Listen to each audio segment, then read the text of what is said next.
Ya saudara, kita lanjutkan kembali perbincangan kita dengan peneliti senior Litbang Kompas terkait dengan hasil survei elektabilitas bakal calon presiden. Mas Toto, kita akan kembali melihat bagaimana head to head bila terjadi kemungkinan putaran kedua di Pilpres 2024. Boleh kita tampilkan di sini bagaimana head to head antara bakal calon presiden baik Prabowo Subianto dengan Ganjar Pranowo dan juga kita lihat di sini. Seperti apa Litbang Kompas melihat survei ini dan apa saja analisis dari Mas Toto? Ya, ini menggambarkan bagaimana situasi sekarang ini.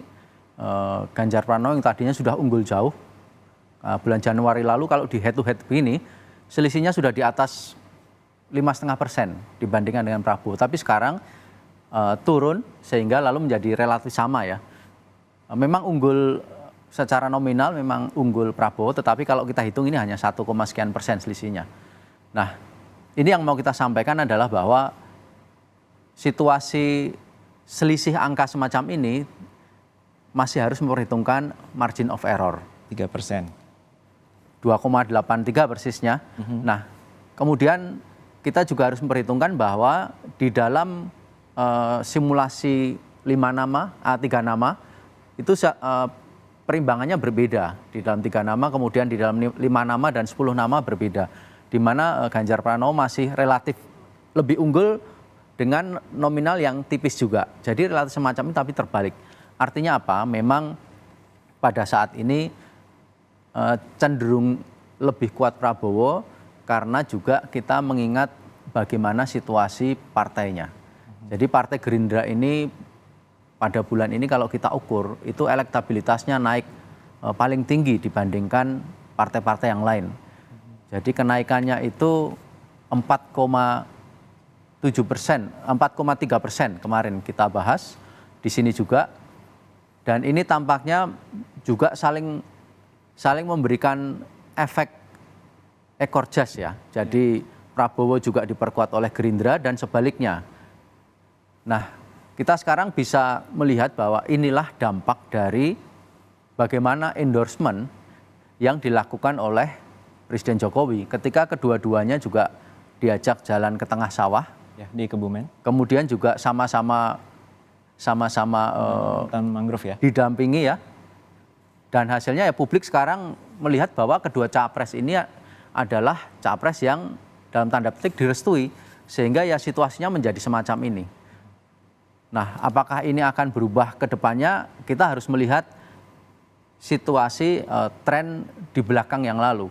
Bagaimana elektabilitas Prabowo itu cenderung lebih fluktuatif, sementara elektabilitas Ganjar itu memang merambat lebih tidak terlalu terjal, tetapi dia lebih konsisten. Nah, apakah ini mampu saling mengungguli dalam hal ini? Apakah misalnya ya setelah peristiwa ini, apakah Ganjar mampu kembali mengembalikan sedikit demi sedikit elektabilitas yang kemarin hilang? Harusnya kan angkanya lebih tinggi dari ini.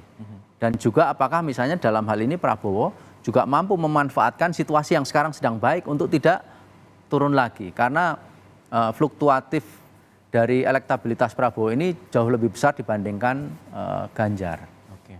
Dan berikutnya kita juga akan lihat bagaimana head to head Prabowo Subianto dengan Anies Baswedan. Nah, seperti apa Mas Toto? Nah, ini Anies Baswedan ini memang di head to head dengan Ganjar maupun dengan Prabowo ini memang selalu kalah ya. Karena kalau kita lihat tampaknya di sini ada akumulasi suara. Jadi ketika di head to head yang tadinya memilih Ganjar, dia pindah memilih Prabowo. Selain juga pasti ada yang memilih ke tidak tahu dan golput dan seterusnya. Ya. Sementara perpindahan ke Anies tampaknya relatif lebih kecil. Nah, dari sini kita bisa lihat bahwa memang pada posisi semacam ini memang tidak sama seperti Ganjar dan Prabowo, tetapi ini sudah menggambarkan sebuah situasi di mana dalam tanda petik ini menggambarkan keterbelahan dan juga modal sosial di masyarakat. Sekarang ini memang 60-40 semacam ini. Ya, juga menarik seperti yang Mas Toto sampaikan adanya perpindahan atau lari dari suara misalnya pada putaran kedua nantinya misalnya akan terjadi dari suara pemilih Ganjar dari pemilih dari Anies Baswedan menuju ke Prabowo Subianto. Seperti apa pergeseran persentase terkait dengan pemilih yang juga merupakan ceruk baik dari Anies Baswedan, Ganjar Pranowo dan juga Prabowo Subianto? Ini memang agak sedikit berbeda. Jadi kalau kita lihat di dalam angka, ini memang ternyata pemilihnya justru lari meninggalkan Anies Baswedan dalam tanda petik ya. Tetapi sebetulnya misalnya kita mengandaikan pemilih Prabowo itu kalau kita lihat di dalam survei-survei tingkat kepuasan, terutama triwulan terakhir, itu separuh daripada tingkat kepuasan dari pemilih Jokowi. Yang mau saya bilang adalah sebetulnya tingkat resistensi dari pemilih Prabowo itu sebetulnya sekarang ini sedang tinggi karena hanya separuh dari tingkat akseptabilitas kepuasan publik dari pemilih Jokowi. Artinya yang saya mau bilang bahwa keterbelahan itu sekarang agak cenderung menguat. Nah, situasi itu sebetulnya ketika di head to head, kalau misalnya salah satu salah satu kalah di putaran pertama, harusnya dia mengumpul pada musuh. Jadi gini, musuh adalah kawannya kan begitu. Ya. Jadi harusnya dia mengumpul pada sisi Anies misalnya, tapi itu tidak terjadi. Jadi harusnya misalnya ya pemilih Prabowo dia kan resisten dengan pemerintah. Harusnya dia mengumpul pada Anies lalu menjadi seimbang dengan Ganjar, tapi itu tidak terjadi. Jadi di sini kita melihat bahwa ada aspek lain, ada sisi lain. Ternyata kemungkinan besar bukan soal sosok, tetapi adalah soal politik, soal ideologi. Nah, soal ideologi itu akan bisa kita telah kalau kita melihat susunan banyak hal ya, identitas sosial, demografi, dan juga narasi yang sekarang berkembang. Kita harus ingat sekarang komposisi milenial itu mengarah ke 50% lebih. Kami pernah hitung, kita perkirakan sekitar 54% di pemilu 2024. Taruhlah sekarang ada di 50%. Nah, pemilih-pemilih muda ini karakteristiknya mungkin tidak terlalu sama dengan pemilih-pemilih senior, di mana dia pertama terpaku pada sosok misalnya, kemudian punya ideologi yang lebih ketat gitu. Pemilih muda mungkin pengen menghendaki sesuatu yang lebih pragmatis, yang lebih praktikal. Isu-isu yang terkait dengan lapangan kerja, isu-isu yang terkait dengan ekonomi, di mana itu menjadi masa depan dari kelompok ini. Ya. Tapi kita juga harus lebih teliti, 50% dari pemilih ini juga tidak semuanya muda-muda amat. Paling 15% yang merupakan pemilih muda dan pemilih mula, kemudian ada 20-an% yang merupakan pemilih taruhlah usia 23 sampai 35. Lalu yang 35 sampai dengan 44 misalnya itu merupakan pemilih milenial tua gitu.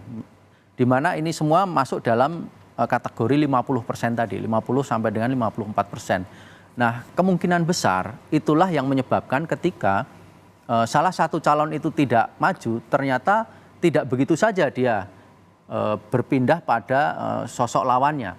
Yeah.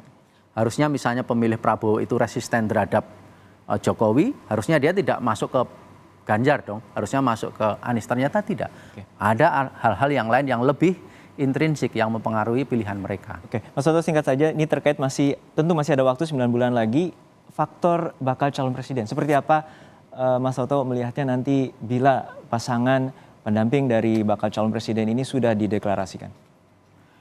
Calon wakil presiden ini ada yang unik. Jadi yang sekarang menguat di dalam survei kami yang terakhir ini adalah Sandiaga Uno. Nama Sandiaga Uno ini di survei kami yang terakhir ini angkanya sekitar 14% untuk sebagai calon wakil presiden. Nah, uniknya adalah tadinya Sandi ini juga menjadi calon presiden dan angkanya cukup tinggi. Tetapi sekarang sejak Sandi menyatakan keluar ya dari partai Gerindra, dia turun drastis sebagai capres. Tetapi sebagai cawapres justru dia sekarang tetap paling kuat, paling tinggi. Sandi Uno, kemudian ada nama Ridwan Kamil. Sebetulnya nama-nama capres itu dia terkunci di 4-5 nama kepala daerah juga. Baik. Ada nama Sandi Uno, Ridwan Kamil, Kamil kemudian dan juga AHY. apa itu namanya Prabowo, Ganjar, kemudian AHY. Ya. Sebetulnya namanya hanya ada di wilayah itu saja. Dan Sandi Uno memang tampaknya selalu dalam survei-survei kami juga selalu leading sebagai calon wakil presiden. Baik. Baik, terima kasih atas waktunya. Peneliti senior Litbang Kompas, Toto Surnaditya, telah bersama kami di Kompas Siang. Terima kasih Mas Toto, sehat selalu. Dan